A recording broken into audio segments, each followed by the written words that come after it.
It's a question that has generated a lot of controversy. Should NASA's space program be brought back to Earth? Before you answer that question, stay tuned. Government spending in space is what inspired tonight's Open Mic. Recent budget battles on Capitol Hill have brought wasteful spending to the forefront, whether it's $16 muffins or $100 hammers, or a $6 billion NASA program that has yet to put a single weather satellite into orbit. That's right, the Joint Polar Satellite System has spent huge taxpayer money over the last 10 years for zero results.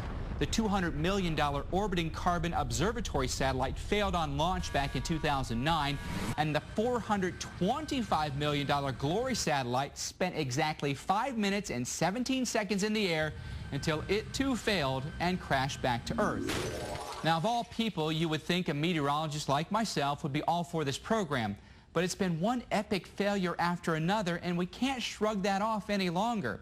Now, another $900 million weather satellite is scheduled to launch in October.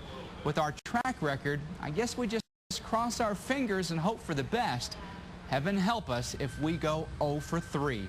There would be no conceivable way that we could justify the additional $12 billion for this program through 2024.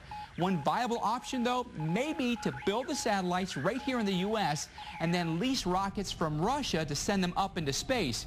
Because what we're doing right now obviously isn't working, and we're paying a steep price for failure. I'd love to hear what you think. All you have to do is go to weather.com/openmic. I'm Mike Bettis, and the mic is always open.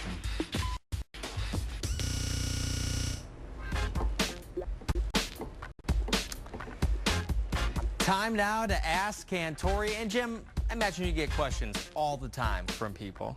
It can be quite a task. And that's the thing, it's a task. Some questions have easy answers. Right. Some don't have easy answers. A little more complicated than that, right, like the atmosphere. Let's get right to it. Mark Duckworth asks, have any idea for the record length of time that a cutoff low has actually stayed in one area? Yeah, and of course, I see why this question came up, because we've been dealing with a cutoff low for days. a week over the Midwest. And what's interesting about this one, too, and the answer, first of all, no, I don't.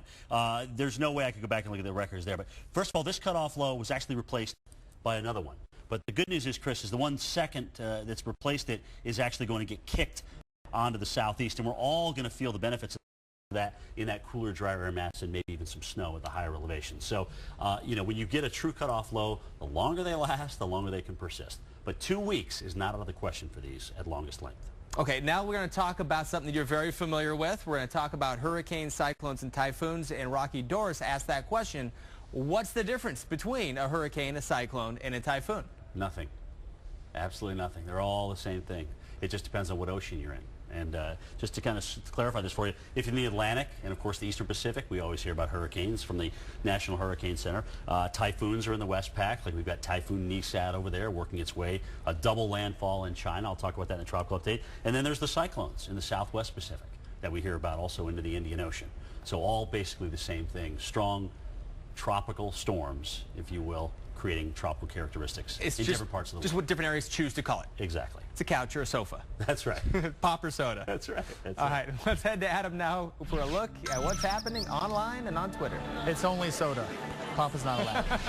Okay, everybody. Hey, the Weather Channel now has a first-of-its-kind partnership with Twitter called the Weather Channel Social. So let's see what people are saying about the weather right now. Here are the different cities on the right, and on the, on your right, actual trends here. So in Indianapolis, number 5, sunshine, although we should be seeing some sunshine soon. Showers and thunderstorms moving through now.